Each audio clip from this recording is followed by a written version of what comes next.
Bonsoir à tous et bienvenue si vous nous rejoignez à l'instant. C'est le dernier entretien de cette série consacrée à quelques-uns des grands axes du pontificat de Benoît XVI. Et pour ce dernier opus, nous avons la grande joie d'être accueillis par Monseigneur Fisichella. Monseigneur, bonjour. Bonjour. Merci de nous accueillir ici chez vous, au Conseil pontifical pour la nouvelle évangélisation. Monseigneur, avec vous, nous allons parler d'un trait dominant dans la réflexion du pape Benoît XVI, c'est la question de l'Europe. Bien sûr, il sera aussi question de nouvelle évangélisation dans ce registre. On a beaucoup entendu au début du pontificat, pendant le pontificat et encore ces derniers jours que Benoît XVI était un pape résolument européen, peut-être trop européen. Quel est votre regard? Non, je ne dirais pas trop. Je dirais qu'il a toujours eu une attention très particulière pour l'Europe. On ne peut pas oublier que, oui, c'est vrai, le christianisme est surgi dans le pays où, encore une fois, on l'appelle la Terre Sainte. Mais c'est vrai aussi que la conception même du christianisme est venue en Europe.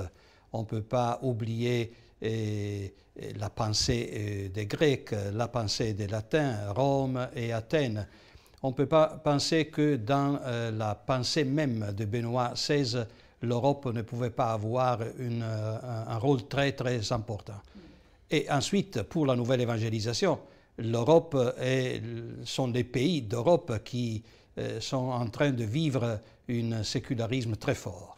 Il a beaucoup insisté sur la nécessité peut-être de redécouvrir, ou en tout cas de ne pas oublier, cette alliance particulière en Europe de la rencontre entre la tradition classique de la pensée que vous venez d'évoquer et puis le christianisme. Oui, je dirais, on ne peut pas oublier ce que déjà le bienheureux Jean-Paul II parlait sur la nécessité de retrouver les fondements de l'Europe. Et bien sûr, Benoît XVI, il a continué cette réflexion sur les racines mêmes de l'Europe, c'est-à-dire dans quelle façon on peut redécouvrir l'identité de ce pays. Il y a eu un moment dans l'histoire où l'identité était très forte, mais c'était une identité chrétienne, c'était une identité qui a donné aussi unité à ces différents pays. Maintenant, dans la différence des traditions culturelles, bien sûr, politiques, sociales, etc., il faudra bien, encore une fois, pour regarder au futur, à l'avenir, être capable de retrouver l'identité de ce pays. Alors, c'est intéressant que vous disiez pour justement regarder vers le futur, parce que certains ont pu dire, oui, mais précisément, c'est un regard en arrière de considérer cette alliance en Europe entre la pensée classique et le christianisme. Certains disent finalement, c'est une époque, et ça n'est plus l'époque d'aujourd'hui, donc il ne sert de rien de continuer d'en parler. Je regrette, mais je ne peux pas partager cette façon de raisonner, parce que l'histoire ne peut pas connaître des situations de rupture entre les différentes époques. Il y a toujours une continuité, et cette continuité doit être gardée parce que autrement il n'y a pas de transmission même de culture. Monseigneur, dans cette série d'entretiens, nous avons proposé à nos invités à chaque fois de regarder et d'entendre quelques courts extraits d'intervention de Benoît XVI. Je vous propose qu'on regarde un premier extrait. C'est un extrait du discours que le pape avait prononcé lors de sa visite au château de Prague. C'était en septembre de l'année 2009. On regarde.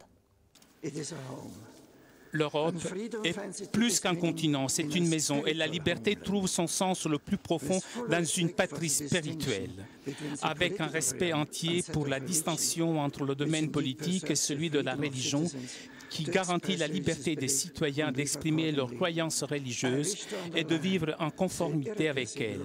Je souhaite souligner le rôle irremplaçable du christianisme pour la formation de la conscience de chaque génération et la promotion d'un consensus éthique de base qui est utile à toute personne qui appelle ce sentiment « ma maison ». Alors, Monseigneur, c'est une expression très forte qu'emploie Benoît XVI. Plus qu'un continent, l'Europe, c'est une maison. Oui, je dirais c'est une image très belle et très signifiante aussi. La réalité doit être une maison. Qu'est-ce que c'est la maison pour les hommes et les femmes d'aujourd'hui, sinon ceux qui donnent certitude, ceux qui donnent la possibilité de comprendre, d'être accueillis, de savoir qu'il y a des points de référence qui sont sûrs, par exemple. C'est l'image de l'amour même et de la solidarité. Et je dirais que c'est une image qui donne à penser. Donne à penser surtout en ces moments-là où les divisions ou la fragmentation peut-être deviennent encore plus fortes et ne donnent pas la possibilité de voir dans le futur l'unité de ce pays. Mais on voit bien ce discours, il est prononcé en 2009. Peut-être en 2009, on n'a pas encore intégré la portée, par exemple, de la crise économique qu'on traverse depuis plusieurs années, des difficultés politiques aussi qui se répandent à travers l'Europe. Est-ce qu'aujourd'hui, pour les citoyens, l'Europe peut encore être une maison? En tout cas, est-ce que ça peut être un objectif? Mais je pense que c'est toujours, la maison doit être toujours construite. C'est la fatigue de travailler qui donne aussi l'enthousiasme pour réaliser un projet. Mais on ne peut pas oublier que c'est toujours le même Benoît XVI qui l'a dénoncé avant encore du moment de la crise économique. Il a dénoncé le manque d'éthique. Alors, dans la construction d'une unité de ce pays, je pense que la recherche surtout d'une éthique qui doit être commune, parce que l'éthique, ce n'est pas confessionnel comme tel. L'éthique vient à partir de la raison, et la raison est commune à tous les hommes. Alors je dirais, à partir de cela, il faut bien retrouver encore des points très importants de référence pour construire l'unique maison. En même temps, cette Europe est là depuis 2 siècles, en tout cas, et même longtemps auparavant, mais depuis le 19e siècle, une histoire particulièrement tourmentée, mouvementée, une histoire que Benoît XVI connaît bien. Il n'est pas comme Jean-Paul II, un pape venu de l'autre côté du rideau de fer, mais il connaît bien le danger des totalitarismes, ce qui s'est passé en Europe orientale. Est-ce que c'est quelque chose qui a nourri sa réflexion aussi, d'avoir constaté ces tensions en Europe? Mais je pense qu'il y a toujours les deux, c'est-à-dire d'un côté il y a la biographie de Benoît XVI, c'est-à-dire il a vécu la guerre, il a vécu comme un jeune bien sûr, mais il a vécu le drame de la guerre, de la violence, de tout ce que signifie la destruction à ce moment-là. Et c'était la destruction de l'Europe comme telle. Mais à l'autre côté, il y a aussi la pensée de celui qui a donné beaucoup de sa vie à l'étude. Et à l'étude, surtout, voyez, d'indiquer la route pour la construction de la maison.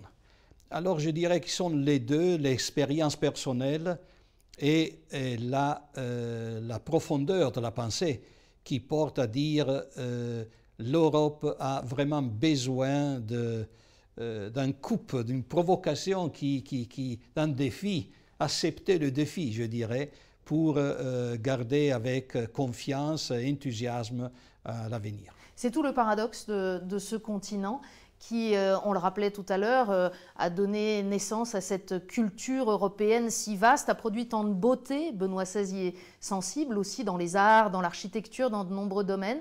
Et puis en même temps est aussi un continent où la pensée, parfois, a voulu précisément théoriser l'absence de Dieu, le fait que l'homme n'aurait pas besoin de Dieu. Benoît XVI en parlait quand il a ouvert l'année compostellane, c'était en novembre 2010 à Saint-Jacques-de-Compostelle. Je vous propose qu'on écoute encore un petit extrait. Il est tragique qu'en Europe, surtout au XIXe siècle, se soit affirmée et ait été défendue la conviction que Dieu est le rival de l'homme et l'ennemi de sa liberté. On voulait ainsi mettre une ombre sous la vraie foi biblique en Dieu qui envoie son Fils Jésus dans le monde pour que personne ne meure, mais pour que tous aient la vie éternelle. Permettez que je proclame depuis ce lieu la gloire de l'homme, que j'avertisse des menaces envers sa dignité par la privation de ses valeurs et de ses richesses originaires, par la marginalisation ou la mort infligée aux plus faibles et aux plus pauvres. On ne peut rendre un culte à Dieu sans protéger l'homme, son Fils, et on ne sert pas l'homme sans s'interroger sur qui est son Père et sans répondre à la question sur lui.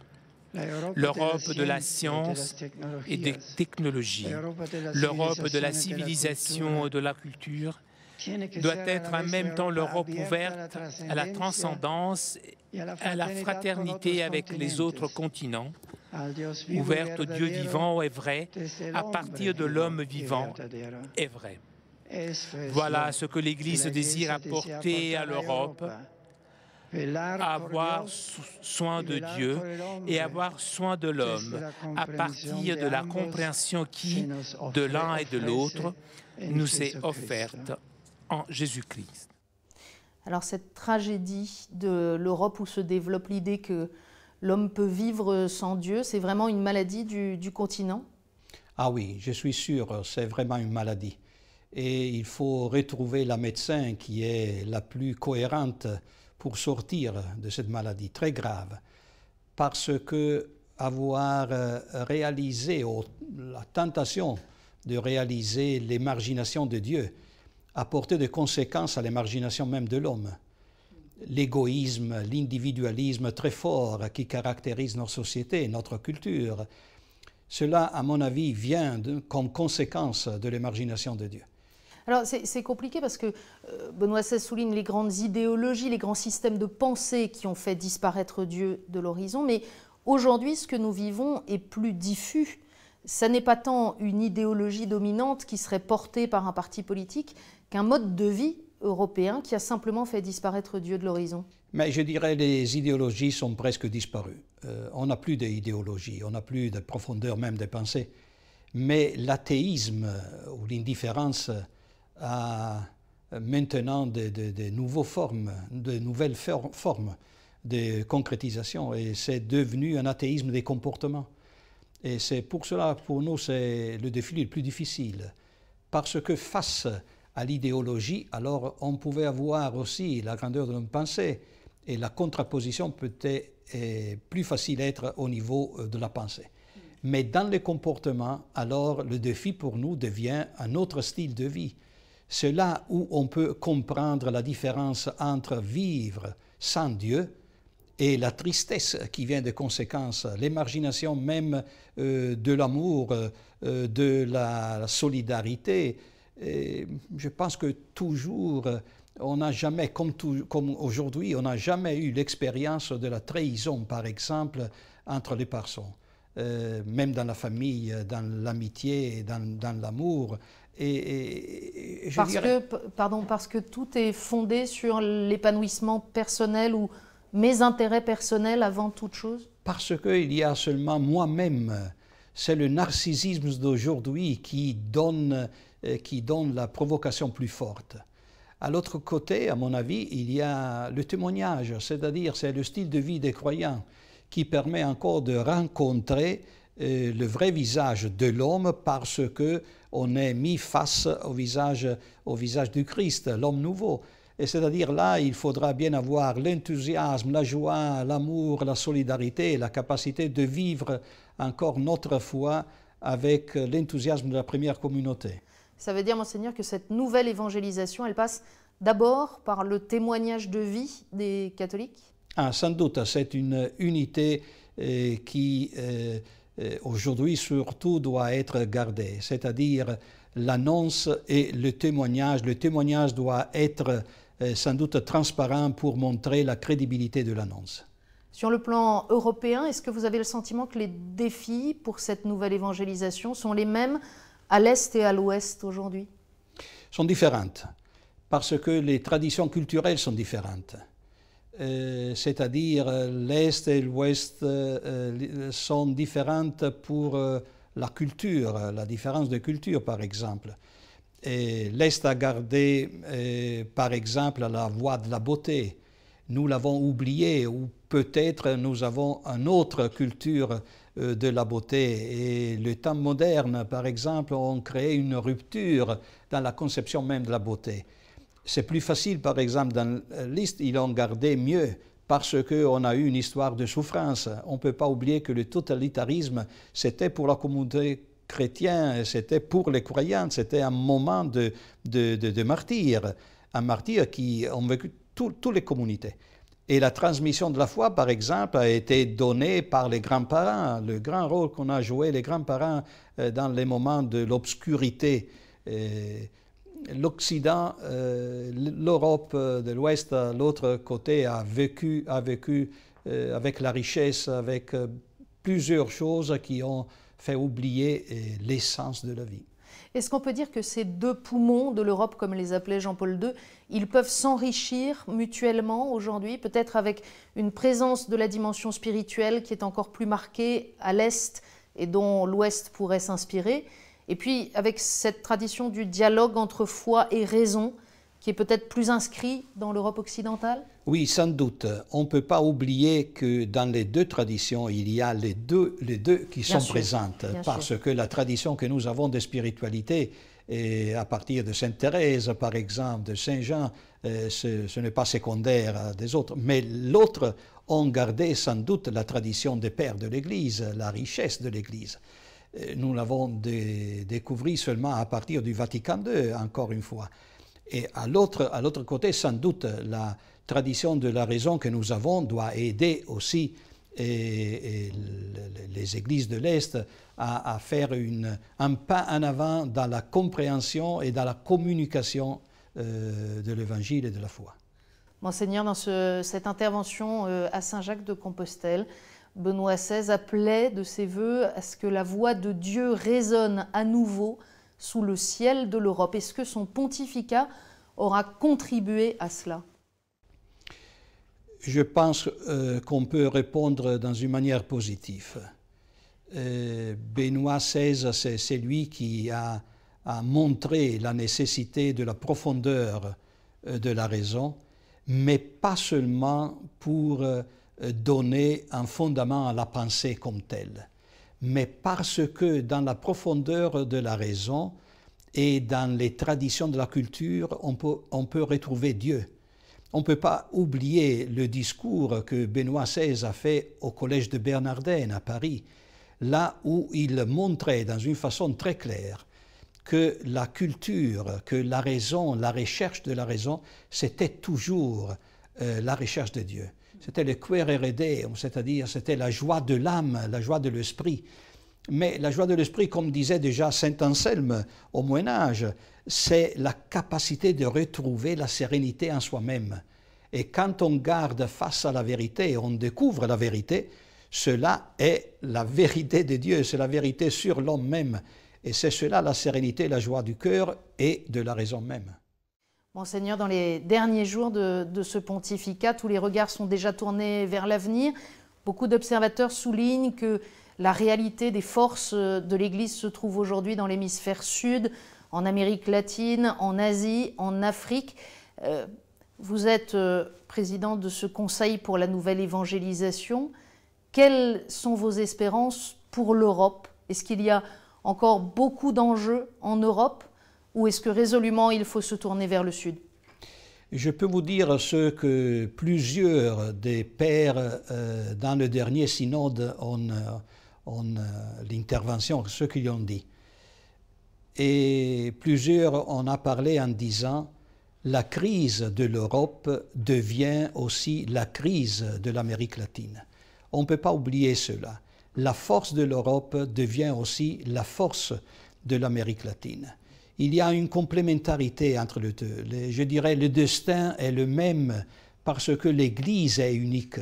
On ne peut pas partager l'Église dans des différentes façons. Le visage de l'Église est le même en Amérique latine, en Europe, en Australie et à l'Amérique du Nord, etc., jusqu'aux Philippines. Il n'y a pas de visages différents. L'Église est universelle et c'est l'universalité de l'Église qui donne à tout le monde la force de garder. Le martyre des jeunes va aider les autres.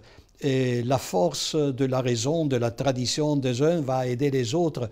Et l'enthousiasme qui anime à ces moments-là, et je dirais la pitié religieuse aussi, la nécessité d'être enraciné dans les traditions va aider aussi l'Europe qui a perdu une identité. Merci Monseigneur de nous avoir fait partager votre enthousiasme en tout cas et de nous avoir accueillis. Quel est votre état d'esprit en ce moment charnière? En ce moment est un moment de tristesse, bien sûr, je ne peux pas dire autrement parce que c'est vrai, mais c'est aussi un moment où je suis convaincu que la prière doit avoir le rôle le plus particulier, le plus profond, le plus important à ce moment de l'Église. Et sous le souffle de l'Esprit, je suis sûr que l'Église sera encore capable de surprendre le monde et dans le monde les chrétiens même. Merci infiniment, Monseigneur, pour votre accueil et merci à tous ceux qui nous ont permis de réaliser cette série d'entretiens. À bientôt.